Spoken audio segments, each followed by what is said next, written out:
Welcome back to Pig and Peach. I'm Seth Beverly. Jonathan Kennard is behind the camera.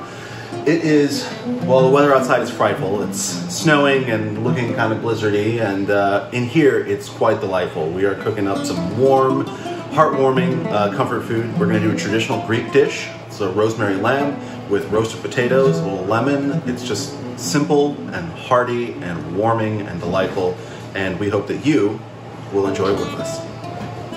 Let's do this. Let's do it.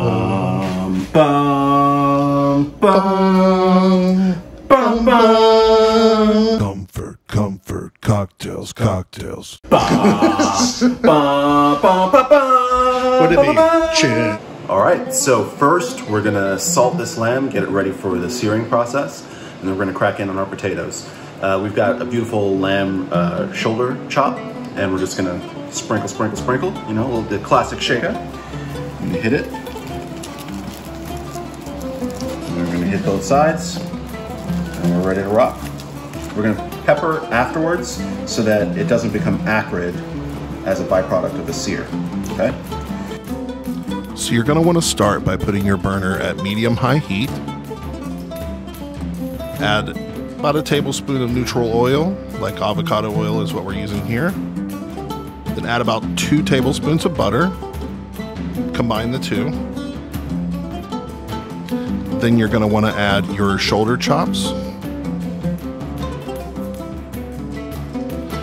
Press firmly on the meat in order to ensure a nice even sear across the entire piece of meat.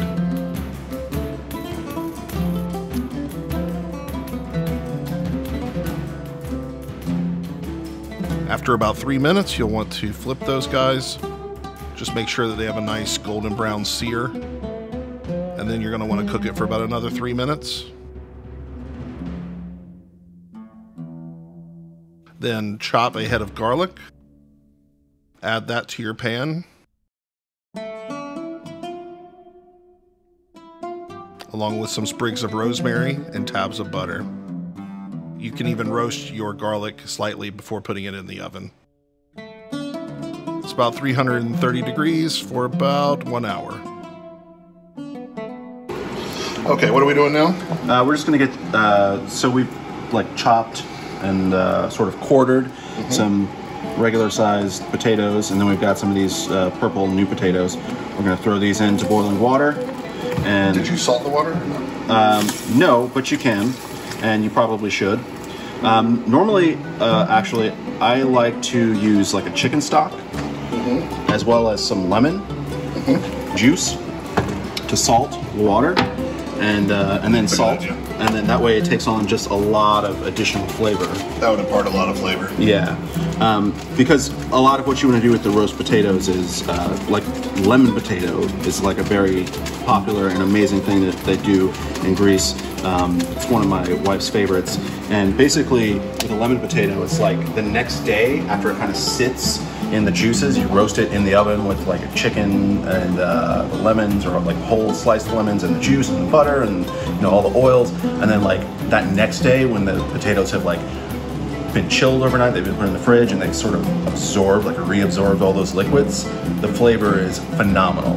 Exponentially phenomenal.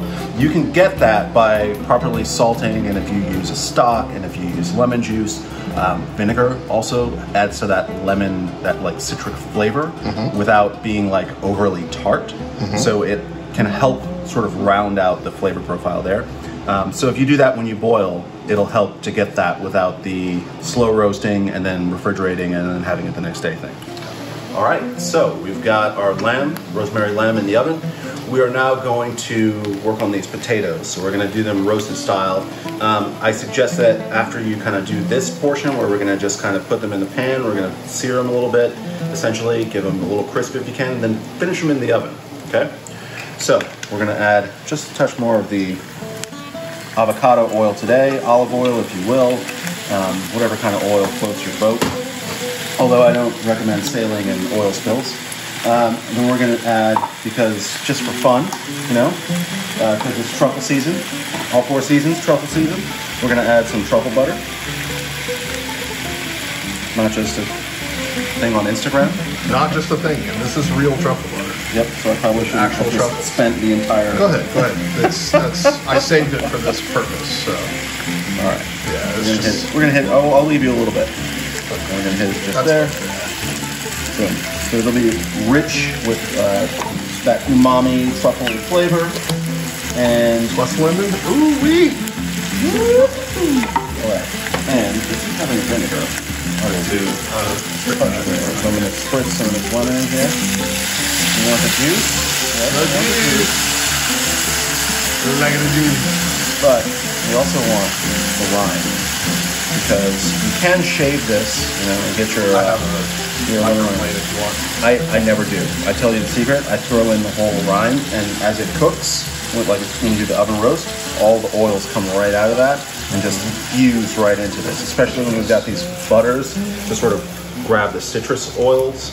We have the dairy fat oils to grab the citrus oils. They commingle, they intermingle, and they create a marriage of flavors. That sounds good. I mean, it's Jay-Z and Beyonce right there. Nice like that. No real concern there. We want to make sure there's like enough space so that they can kind of roast, get some of that heat all around them, just so that they're not super piled on top of each other. And then we're going to throw these bad boys in the oven.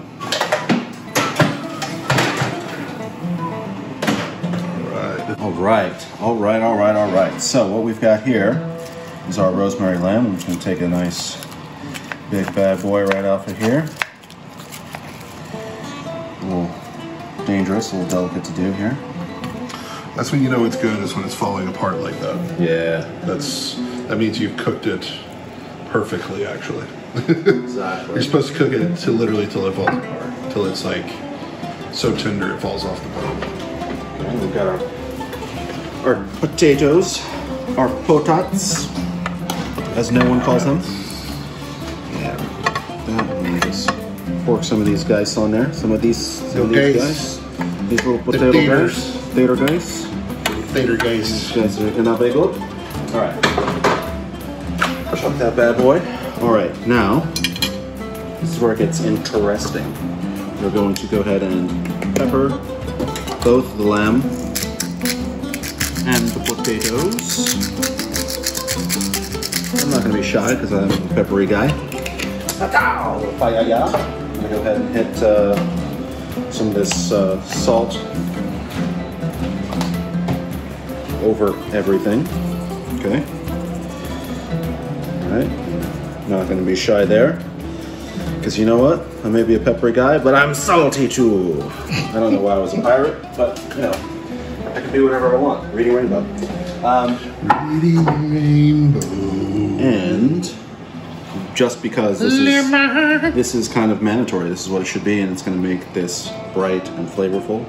Minding the seeds. Yeah. We're just going to sprinkle some of this liquid joy on there.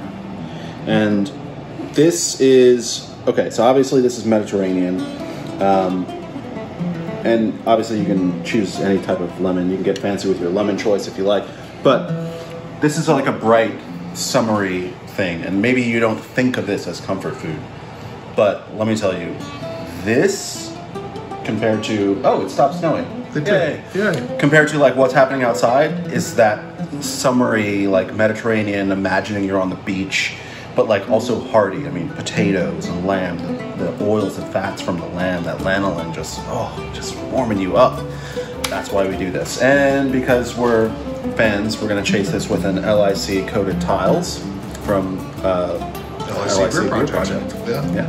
Our friends right down the street. Right down the street. And they make a killer beer. This is a fan favorite. Okay, this is like Wifey's favorite beer. It's totally crushable, but it's not like weak. It's about 6%. No, 5%. Yeah. Excuse me. Not a light beer. It's not an IPA. It's a pale ale, so it's not super hoppy. It's very drinkable. Goes Juicy. well with everything. Yeah. If you like IPAs, their IPAs are outstanding as well. Their farmhouse ales are great. The saisons are fantastic. Do yourself a favor. Check out LIC. Just kidding. All right. So Let's do this. Yep. Yep. All right. So we've got this awesome. And I'm gonna just go ahead and take that extra step, and I'm gonna just like shuck some of that rosemary right over tops. Can't go wrong there. Right over all of it. taking my sprigs. We've got the garlic here. You can just kind of like, it just pops right out of the pod. So ideally what happens is that garlic roasts while the lamb is cooking, and then you can just take the garlic pods and spread them over the lamb. Mm-hmm. And then you've got this amazing roasted garlic, rosemary, lamb, lemon explosion. I'm gonna do them one at a time. Okay. Give it a go, dude. First off, juicy. Not dry at all. Rich flavor. The lemon comes through, the rosemary comes through. Tender. Super tender. Nothing worse than chewy lamb. Crispy too. Crispy. No. It's got everything. I mean, it's like, it's great. It's That's the perfect. best part of this preparation, is that you have this tender, crispy, juicy thing going on. And it's all, I mean, look how easy that was too. Like, we're not talking about a crazy process. You're not like hammering anything. You're not like tenderizing or marinating for hours or days. Really simple, really delicious. I mean, I don't know what to say about that other than it's great. Yeah. Okay. I'm gonna crack into the potatoes. I'm gonna get a couple at a time. Here, I'm just so I don't chew for hours. I'm gonna go ahead and cut that open. Make sure I got some rosemary there. Look at that. Just a little salt, a little pepper, fresh lemon juice. The perfect bite. Hello, welcome back. No time has passed for you. As usual, I have no idea what's going on as far as time, but thank you for joining us today. You've watched with us. You hopefully have cooked this recipe yourself. You've eaten with us digitally in like an imaginary mind space, but thank you for participating. Thank you for watching, clicking in. Do us a favor, like, share, subscribe, do all three. Make sure a friend knows about us. Turn people onto us, because we're doing this so that we can share what we've got with the world. And we'd appreciate if you enjoy it and pass it along.